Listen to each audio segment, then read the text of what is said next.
हरे कृष्ण। आज वर्ष 2025 का अंतिम दिन है। आज ही पौष मास की वैष्णव पुत्रदा एकादशी भी है और आप सभी को इस एकादशी की बहुत सारी शुभकामनाएं। इस पौष मास में वर्ष 2025 के अंतिम दिन पर चलिए इसी पौष मास कथा को आगे बढ़ाते हुए सुनते हैं आज की पौष मास कथा। आइए आज की वर्ष 2025 की अंतिम पौष पौराणिक कथा आरंभ करते हैं। देवराज इंद्र के सारथी मातली ने कहा, हे राजन, प्रारब्ध कर्म का क्षय होने पर जो जीवों का भिन्न भिन्न देहों से वियोग होता है उसी को मरण कहा गया है। वास्तव में जीव का नाश नहीं होता। मृत्यु के समय जब शरीर के मर्म स्थानों का उच्छेद होने लगता है और जीवात्मा के ऊपर महान मोह छा जाता है, उस समय को उसको जो दुख होता है उसकी कहीं भी तुलना नहीं है। वो अत्यंत दुखी होकर अपने परिवारजनों को पुकारता हुआ बारंबार विलाप करता है। जिस प्रकार सांप मेंढक को निगल जाता है उसी प्रकार वो सारे संसार को निगलने वाली मृत्यु का ग्रास बन जाता है। भाई बंधुओं से उसका साथ छूट जाता है। प्रियजन उसे घेर कर बैठे रहते हैं। वो गर्म गर्म लंबी सांसें खींचता है। उसका मुंह सूखने लगता है। बार बार उसे मूर्छा आने लगती है। अचेत अवस्था में वो जोर जोर से इधर उधर हाथ पैर मारता रहता है। स्वयं के ऊपर उसका कोई नियंत्रण नहीं रहता। लज्जा छूट जाती है। वह मल मूत्र में सना रहता है। उसके कंठ, ओठ, तालु सूखने लगते हैं। बारंबार पानी मांगता है।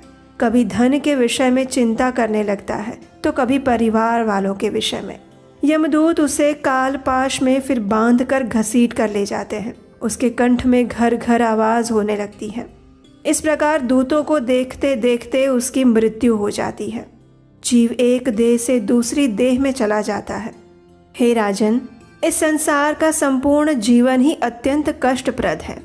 पहले तो मनुष्य धन को उत्पन्न करने में कष्ट भोगता है, उसके बाद उत्पन्न किए हुए उस धन की रखवाली करने में क्लेश उठाना पड़ता है। उसके बाद अगर वो कहीं नष्ट हो जाए तो दुख, और खर्च हो जाए तो भी दुख। भला धन में सुख है ही कहाँ। जिस प्रकार देहधारी प्राणियों को सदैव मृत्यु से भय लगता है, उसी प्रकार धनवानों को चोर, पानी, आग, कुटुंबियों और राजा से भी हमेशा डरना पड़ता है। संपत्ति में धन सबको मोहित करता है, उन्मत्त बना देता है और विपत्ति में संताप कराता है। फिर धन को सुखदायक कैसे कह सकते हैं। हेमंत और शिशिर में जाड़े का कष्ट भोगना पड़ता है। गर्मी में दुस्सह्य ताप से संतप्त होना पड़ता है और वर्षा काल में अतिवृष्टि या फिर अल्पवृष्टि से दुखी रहना पड़ता है।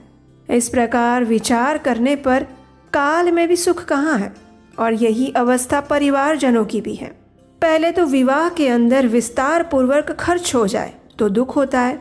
उसके बाद जब पत्नी गर्भ धारण करती है तो उसे उसका भार ढोने में भी कष्ट का अनुभव होता है।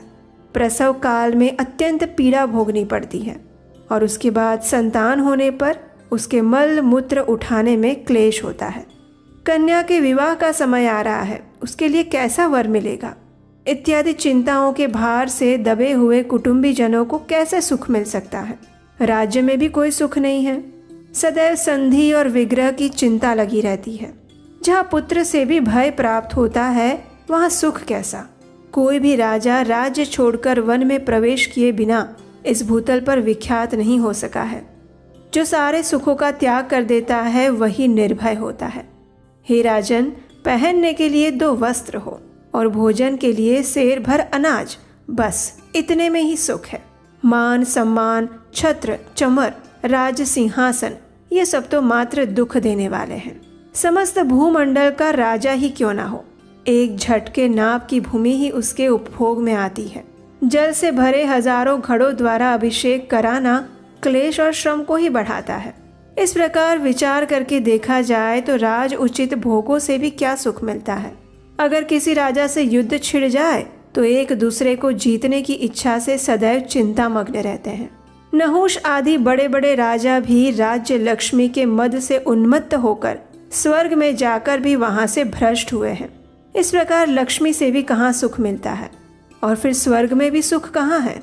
देवताओं में भी एक देवता की संपत्ति दूसरे की अपेक्षा अगर बढ़ जाए तो वे अपने से ऊपर की श्रेणी वाले को बढ़े हुए वैभव को देखकर जलते हैं। मनुष्य तो स्वर्ग में जाकर अपना मूल गंवाते हुए ही पुण्य फल का उपभोग करते हैं। जिस प्रकार जड़ कट जाने पर वृक्ष विवश होकर धरती पर गिर जाता है, उसी प्रकार पुण्य क्षीण होने पर मनुष्य भी स्वर्ग से नीचे गिर जाता है।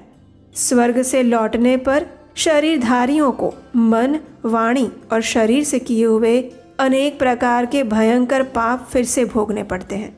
उस समय नरक की आग में उन्हें बड़े भारी कष्ट और दुख का सामना करना पड़ता है। जो जीव स्थावर योनि में है, उन्हें भी हर प्रकार के दुख प्राप्त होते हैं। कभी उन्हें कुल्हाड़ी के तीव्र प्रहार से काटा जाता है तो कभी उनकी छाल काटी जाती है। कभी उनकी डालियों, पत्तों और फलों को गिराया जाता है तो कभी प्रचंड आंधी से अपने आप वे उखड़कर गिर जाते हैं। पशु योनि में पड़े हुए जीवों की कसाईयों द्वारा हत्या होती है। उन्हें डंडों से पीटा जाता है, नाक छेद कर त्रास दिए जाते हैं, चाबुकों से मारा जाता है, बेड़ियों से अथवा अंकुश के द्वारा उनके शरीर को बंधन में डाला जाता है, अपने समूहों से उन्हें अलग किया जाता है। इस प्रकार पशुओं के शरीर में भी अनेक प्रकार के दुख हैं। हे राजन, देवताओं से लेकर संपूर्ण चराचर जगत पूर्वोक्त दुखों से ग्रस्त है। इसीलिए विद्वान पुरुष को सब का त्याग कर देना चाहिए। मातली की ये बात सुनकर राजा ययाति ने कहा, हे मातले, मर्त्य लोक के मानव बड़े भयानक पाप करते हैं। उन्हें उन कर्मों का क्या फल मिलता है? कृपया ये बताओ। तब मातली ने कहा, हे राजन, जो लोग वेदों की निंदा और वेदोक्त सदाचार की भर्त्सना करते हैं, जो अपने कुल के आचार का त्याग करके दूसरों का आचार ग्रहण करते हैं, जो साधुओं को पीड़ा देते हैं, वे सभी पापी मनुष्य हैं। इन दुष्कर्मों को पातक का नाम दिया गया है। जो माता पिता की निंदा करते हैं, बहन को मारते हैं या उसकी भर्त्सना करते हैं, उनका ये कार्य पातक है। जो श्राद्ध काल आने पर भी काम, क्रोध और भय से 5 कोस के भीतर रहने वाले दामाद, भांजे और बहन को नहीं बुलाता और सदा दूसरों को ही भोजन करवाता है, उसके श्राद्ध में पितृ अन्न ग्रहण नहीं करते। श्राद्ध कर्म के अंदर दान देते समय बहुत से ब्राह्मण आ जाए और उनमें से एक को दान दिया जाए और दूसरे को ना दिया जाए तो ये दान के फल को नष्ट करने वाला है और सबसे बड़ा पाप माना गया है। ब्राह्मण, क्षत्रिय, वैश्य और शूद्र, इन सबको चाहिए कि प्रत्येक पुण्य अवसर पर निर्धन ब्राह्मण की पूजा करें, जितना संभव हो सके उन्हें दान दें। श्राद्ध के समय निमंत्रित ब्राह्मण के सिवा अगर कोई दूसरा ब्राह्मण भी आ जाए तो दोनों को ही भोजन, वस्त्र, तांबूल, दक्षिणा इत्यादि द्वारा पूजा करनी चाहिए। अगर श्राद्ध करने वाला व्यक्ति धनहीन हो तो वो एक की ही पूजा कर सकता है। जो श्राद्ध में ब्राह्मण को भोजन कराकर आदर पूर्वक दक्षिणा नहीं देते, उसे गौ हत्या के समान पाप लगता है। व्यतिपात और वैधृति योग आने पर, यानी अमावस्या तिथि को या पिता की क्षया तिथि प्राप्त होने पर अपराह्न काल में ब्राह्मण आदि वर्णों को अवश्य श्राद्ध करना चाहिए। जो श्री भगवान के ज्ञान स्वरूप पुराण की पूजा किए बिना उसे पढ़ते और लिखते हैं, लालच में आकर उसे बेचते हैं, अपवित्र स्थान में मनमाने ढंग से रख देते हैं, स्वयं अशुद्ध रहकर अशुद्ध स्थान में पुराण की कथा कहते हैं या फिर सुनते हैं, उन सब का ये कार्य गुरु निंदा के समान माना गया है। जो गुरु की पूजा किए बिना उनसे शास्त्र श्रवण करना चाहते हैं, गुरु की सेवा नहीं करते, उनकी आज्ञा का उल्लंघन करते हैं, उनकी बात का अभिनंदन नहीं करते अपितु प्रतिवाद करते हैं, गुरु के कार्य की करने योग्य होने पर भी उपेक्षा करते हैं, और जो गुरु को रोग आदि से पीड़ित, असमर्थ और प्रस्थित तथा शत्रुओं द्वारा अपमानित देखकर भी उनका साथ छोड़ देते हैं, वो पापी तब तक कुंभीपाक नरक में निवास करता है जब तक कि 14 इंद्रों की आयु पूरी नहीं हो जाती। ब्राह्मण की हत्या करने वाला, सुवर्ण चुराने वाला, शराबी, गुरु की शैया पर सोने वाला और इनका सहयोगी, ये 5 प्रकार के मनुष्य महापातकी माने गए हैं। जिनका शरीर भूख और प्यास से पीड़ित हैं, जो अन्न खाना चाहते हैं, उनके कार्य में विघ्न खड़ा करने वाला मनुष्य भी ब्राह्मण घाती है। जो चुगलीखोर हैं, सभी लोगों के अंदर दोष ढूंढने में तत्पर रहते हैं, सबको उद्वेग में डालने वाले और क्रूर हैं, जो देवताओं, ब्राह्मणों और गौओं के निमित्त पहले दी हुई भूमि को हर लेता है, उसे ब्रह्मघाती कहते हैं। जो अग्निहोत्र और पंच यज्ञ आदि कर्मों का त्याग करके माता पिता और गुरु का अनादर करता है, झूठी गवाही देता है, शिव भक्तों की बुराई और अभक्ष्य वस्तु का भक्षण करता है, वन में जाकर निरपराध प्राणियों को मारता है, गौशाला, देव मंदिर, गांव और नगर में आग लगाता है, उसके ये भयंकर पाप पूर्वोक्त पापों के समान है। दीनों का सर्वस्व छीन लेना, पराई स्त्री, दूसरे के हाथी, घोड़े, गाय, पृथ्वी, चांदी, रत्न, अनाज, रस, चंदन, अर्गजा, कपूर, कस्तूरी, मालपुआ और वस्त्र को चुरा लेना और पराई धरोहर को हड़प लेना, ये सारे पाप सुवर्ण की चोरी के समान है। विवाह करने योग्य कन्या का योग्य वर के साथ विवाह ना करवाना, पुत्र और मित्र की भार्याओं और अपनी बहनों के साथ समागम करना, कुमारी कन्या के साथ बलात्कार करना, अंत्यज जाति की स्त्री का सेवन और सवर्णा स्त्री के साथ संभोग, ये सारे पाप गुरु पत्नी गमन के समान बताए गए हैं।